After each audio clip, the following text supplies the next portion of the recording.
Good morning. This is Keisha Spivey, and I am bringing you your Friday Fire. I want to talk to you today out of Psalms 37, and it's 23. I'm going to read the verse, and I'm going to read it out of a couple different versions because I'm not sure which one you're familiar with. But Psalms 37:23 ESV says, "The steps of a man are established by the Lord when he delights in his way." The NIV version says, "The Lord makes firm the steps of the one who delights in him." And the New Living Translation says, "The Lord directs the steps of the godly. He delights in every detail of their lives." So whether you are delighting in his way, delighting in him, delighting in the process, whatever it is, this one verse is written to us, and it's telling us that, wait a minute, God himself, the creator of the universe, is ordering our steps. He's leading us in the path that we should go. He's positioning us in the places that we should be. His timing is perfect, and our only job is to trust him. So, another transparent moment. I don't know whether or not you are sitting here watching this and you're like, okay, God, I am ready for a husband, or I'm ready for a wife. I am ready to move. I'm ready for a new job. I'm ready for this. I'm ready for this. And you got all these things that you want to happen yesterday in your life. And you might not even be real happy with God about it. You and God might be on the outs a little bit because you're frustrated because things aren't happening as quickly as you thought or when you thought. Well, on yesterday, that happened to me.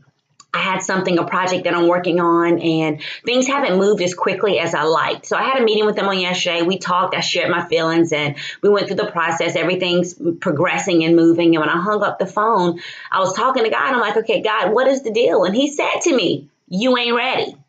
I'm like, what do you mean I ain't ready? And then he began to show me some things that needed to take place on paper, some things that needed to take business-wise, some things that needed to take place inside of me.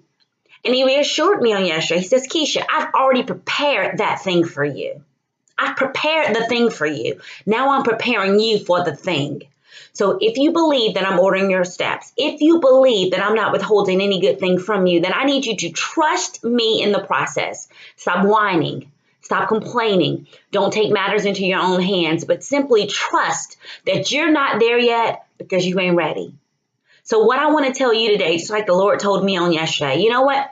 What should your hands be doing on the plow right now? What should you be doing? What does it look like for your hands to be to the plow? What things should you be studying? What things should you be reading? Who should you allow to be mentoring you? What should you be learning? What should you be letting go of? Who should you be forgiven? What bitterness needs to be washed out of your heart? What frustration is it happening right now, or is it not happening like you want? Because there's something in you that got to get worked out. Because if you're trusting God to order your steps and you're trusting God to lead the way, if you're trusting God to bring you into that place that he promised you, then you got to know that his timing is sure. His ways are sure, and that he cannot fail. So on yesterday, I got checked. Yes, I did. And immediately I called my husband. I said, these are some things I need to do. Bam, bam, bam. I told him some things I needed to work on. I did that for one reason, because I needed to make sure I'm accountable to get those things done. And I basically said, don't let me say anything else about this until I've done boom, boom, and boom. I've done the part that I can control, until I've finished these 2 books, until I've handled these 2 programs, until I've established this thing here, until I have checked these things off my to-do list. When I have done these things, then I'm willing to have another conversation. But until those are done, that just means I ain't ready. I'm in the waiting. And you know, God's a really good God. I heard a pastor say this a couple weeks ago, and it stuck with me. God's in the really good business of you hurry up, then wait. What we fail to remember is when we've hurried up to get to a place and then God has us in waiting, it's because something needs to take place in that waiting room. Something needs to take place in our minds in that waiting room. Something needs to take place in our hearts in that waiting room. Something needs to take place in our finances in that waiting room. Something needs to take place in your marriage in that waiting room. This morning, Eric and I were just sitting and talking about how great this week has been. You know, we had a date night this week. We've had a time to sit down. We've been doing our devos in the mornings together. You know, it's just been a really, really good week, and praying together and talking together. And I asked him this morning, do you remember the last time we hit a dry spot or a lull in our marriage? And we started talking about that. And then I said, you know what? Most people quit in those lulls. Most people quit in those dry patches. Most people quit in those difficult times. And they don't get to come out of it to the other side of what's waiting. No, my marriage isn't perfect, but we've had some some good times, we've had some hard times, we've had some difficult times, but the thing that we knew is that we were going to do them together. And so what happened is we pushed through those waiting periods of whatever to get to the time so we can truly, truly enjoy one another. And what we realized, we're going to have an empty house in a little bit.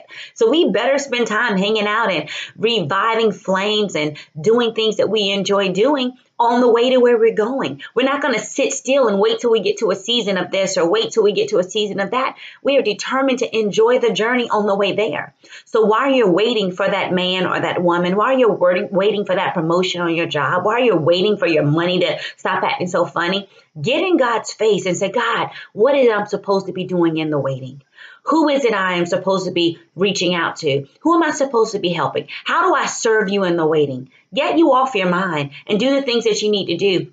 So at that appointed season, at that appointed time, Ecclesiastes tells us there's a time for everything. When you get to that prepared place, that you'll be prepared to walk into it and take hold and lay claim to everything that God has for you. So you know what? Stop fussing with God. Stop complaining about your boss and just realize you ain't ready, baby.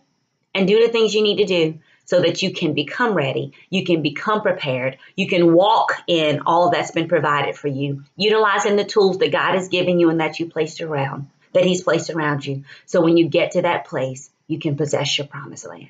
God bless you and have an amazing weekend. And I'll see you next Friday.